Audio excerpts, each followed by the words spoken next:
Hello everyone, and welcome to another Yu-Gi-Oh tutorial video. In this one, I will be talking about different battle positions in the game and a little bit about what battling actually looks like. Not in too much depth, but it does involve. It's hard to describe battle positions without describing battle. Um, so here I am. I got my monsters in my hand here, and you'll see that they have these stats on their card that say attack 800, defense 400. It's different for every monster. I mean, some monsters have the same, as you see with Metabat and Kagemusha of the Blue Flame. They both have the same stats, but generally it's varied. Some monsters have higher defense, such as Aquamador, who has 2,000 and only 1,200 attack. Some monsters have higher attack, like Leotron, which has 2,000 attack and 0 defense. So he has no defense whatsoever. Now, in general, when you're choosing which position to put a monster in, it makes more sense for higher defense monsters to be in defense position and higher attack monsters to be in attack position. That's just intuitive. There are exceptions, of course, but for the sake of stats, we're just going to talk about that for right now. Now, I've already talked about in another video normal summoning and setting.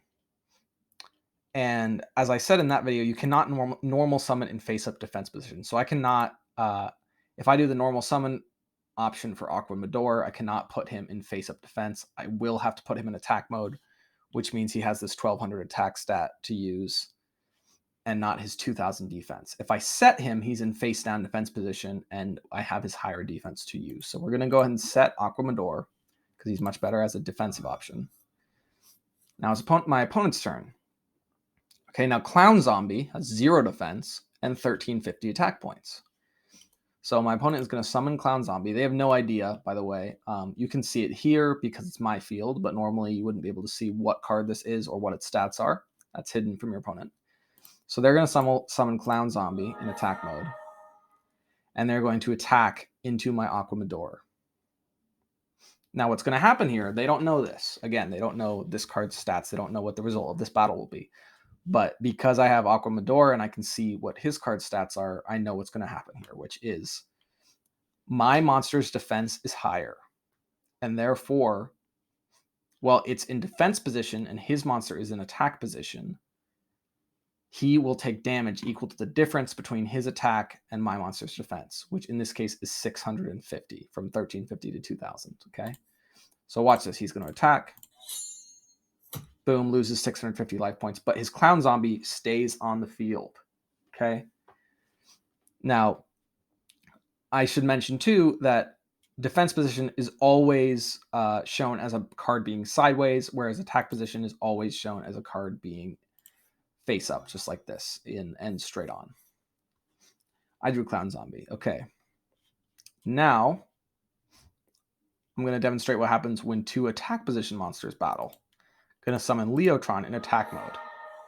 Now, Clown Zombie is in attack mode and Leotron is in attack mode. Leotron has more attack points than Clown Zombie by 650. He has the same attack as Aquamador has for defense. And you'll see that when I attack into Clown Zombie, because I have higher attack, his card, he takes that damage, that 650. Once again, the difference. And his card is destroyed. So attack position monsters that attack into defense position monsters that have more defense, you're gonna take the damage as difference, but your monster is not destroyed. Whereas with attack and attack, whichever one has weakest is destroyed. Go to end phase. Okay, now he's gonna summon Leotron in attack mode. And when 2 monsters have matching attack, unless their attack is 0, monsters with 0 attack, if they collide, nothing happens. But anything more than 0, if they have the same attack points, both of them are destroyed and neither player takes damage because there's no difference. The difference is 0. So we go like that. You see both monsters went to our graves. That's called crashing. Okay, my turn. I drew Summon Skull. So I'm going to go ahead and summon Skull by tributing my Aquamador because Summon Skull is level 6 and therefore requires 1 tribute. We'll go to end phase. Now my opponent is going to set their Aquamador. Okay, and then they're going to end. As you can see, I have no idea what this card is, or at least I shouldn't. In this formatting I do, but if I was just looking at the card like this, I have no idea which card this is. But I'm going to attack over it with Summon Skull. It's 2,500 attack points. He has only 2,000 defense, so his monster is destroyed. When an attack position monster with more attack than the target's defense attacks, that defense position monster is destroyed, but your opponent does not take damage equal to the difference. So you'll notice my opponent did not take the 500 that they would have taken if Aquamador was in attack mode with 2,000 attack, because it's 2,000 and 2,500, right? If Aquamador was in attack mode with his attack, which is 1,200, it would have been 1,300 damage. But he was in defense mode, so no damage was taken. There are, at this point in the game, a bunch of cards that alter that ability and sort of give cards the effect of piercing battle damage. And piercing refers to when a monster with higher attack attacks a defense position monster, your opponent still takes the difference. But those are specific effects. So I'm going to end my turn. Now, there are effects from both monsters and spells and traps that alter battle positions. So this card is called Block Attack. It's a very old card. You can target a face-up attack position monster your opponent controls and change it to face-up defense position. Now, notice how Summon Skull has 2,500 attack points, but only 1,200 defense points. So he's much more attack heavy than he is defense heavy. So I'll activate Block Attack here, change him to defense mode forcibly. Now, if my opponent does battle with my Summon Skull, his defense stat will be used, which is only 1,200. So they can just summon Tiger Axe with 1,300 attack and destroy my Summon Skull, getting it off the field and getting rid of my powerful monster that I had to tribute a monster to get.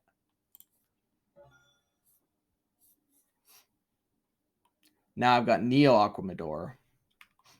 And he, like Aquamador, has much higher defense than he does attack, but he requires a tribute, so I can't bring him out this turn because I don't have any monsters to tribute for my normal summon. I'm going to have to use my normal summon to bring out Clown Zombie, who has 50 more attack points than Tiger Axe, and therefore can destroy it and deal 50 damage to my opponent's life points. Now it's their turn. Okay, they drew reinforcements. Now, there are many effects in Yu-Gi-Oh! That alter attack points or alter how battles work. Reinforcements is one such card from early in the game. It is a trap, so he can't activate it this turn, but he's going to set it. And then, let's see, let's summon Kagemusha of the Blue Flame in attack position and end. Now, let's say I summon Tiger Axe. And Tiger Axe has 500 more attack than Kagemusha, so, you know, if I attack into it, it should be destroyed, and my opponent should take 500 damage. Okay. Sorry for the interruption. That's my cat. So we'll enter battle phase. Here we go. Tiger Axe attacking. However, my opponent has reinforcements, and this is a trap card that gives his monster 500 attack until the end of this turn. This card, because it's a trap, and it's a battle trap, can be used during the battle phase. So he's going to use this, give his Kagemusha an extra 500, and now they have the same attack. So they both were destroyed. However, I still have my Clown Zombie, so I'll attack directly. And then I'll set my own reinforcements. Okay, drew Dark Magician, classic. Now let's see if we can, we'll just restart here and see if we can get another battle. Okay, here we go. So we've got Quaking Mirror Force. This is a card that happens when your opponent makes an attack, so we'll just set that. Let's say my opponent summons Leotron and wants to attack me for 2,000 damage, which is a quarter of my life points. They go to attack. I can activate my Quaking Mirror Force.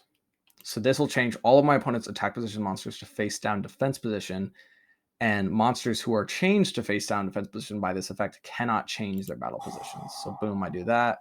He's in face down defense, and then he ends his turn because he's already summoned. He can't really do much else. Now, Leotron is now in face down defense. It has 0 defense. I know what it is because it's already been summoned in a face up. So I'll summon Neobug. I'm not going to attack. Normally I would, but I'm not going to because I want to demonstrate that because of Quaking Mirror Force, he cannot change this card's battle position, as you see that note there. So it's his turn. Normally he'd be able to flip this and change it to face up attack, but it won't let him because of Quaking Mirror Force. So he's just going to summon Neobug, use block attack to force my Neobug to defense mode, and then be able to destroy it.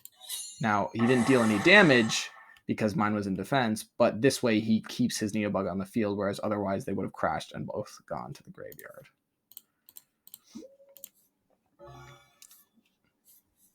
My turn. All right, now let's see if we can find Sakuretsu, which is a card I want to draw.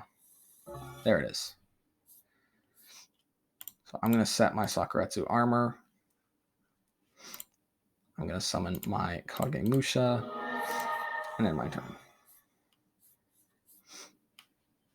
Now, Sakuretsu armor is a battle trap that just destroys a monster that attacks, regardless of its stats or anything like that. So he's going to summon Tiger Axe because it has 500 more than Kagemusha, and he thinks like, oh, I'll just attack into his Kagemusha, destroy that, and deal 500 damage.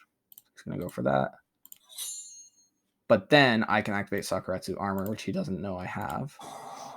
Destroys his monster, and the battle never took place. We never entered the damage step or damage calculation, so I don't take any damage, and my Kagemusha stays on the field. Then he ends his turn. My turn. Now I drew Shield Crush. This is a card that just destroys a defense position monster on the field, but it only works on defense position monsters. So we'll end. And let's say he sets his Kagemusha and ends his turn. Now you see I can use Shield Crush because he has a face down defense position monster. There are lots of cards that specify face up. So if Shield Crush said target one face up defense position monster on the field, destroy that target, I wouldn't be able to use it because this monster is face down. But it just says defense position, which means face up or face down. So I can go ahead and use that, destroy his face down monster, get that out of the way. Then let's summon Tiger Axe, and we'll attack directly. Now you see, by summoning Tiger Axe, I have a total of 2,100 attack points on my field. If I had tributed Kagemusha for Summon Skull and used my normal summon for that, I would have done a total of 2,500 damage. So I would have done 2,400 more damage. But maybe I want 2 monsters on the field instead of 1. Maybe I have something more powerful I'm hoping to bring out using these monsters. You never know. In this case, I just was demonstrating that difference. But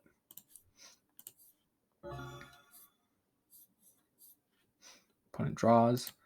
Going to summon Leotron. He's going to attack into Kagemusha for 1,200 damage. He's going to set Sakuretsu, set block attack, and be as a bluff to make my opponent to make me think, oh, I don't know what that is. It could be something that stops my attacks, that punishes me for attacking. And face. He's got Leotron, which has 2,000 attack. I'm going to tribute my Tiger Axe for Summon Skull, which has 2,500. Try to destroy Leotron, but he's got that Sakuretsu armor.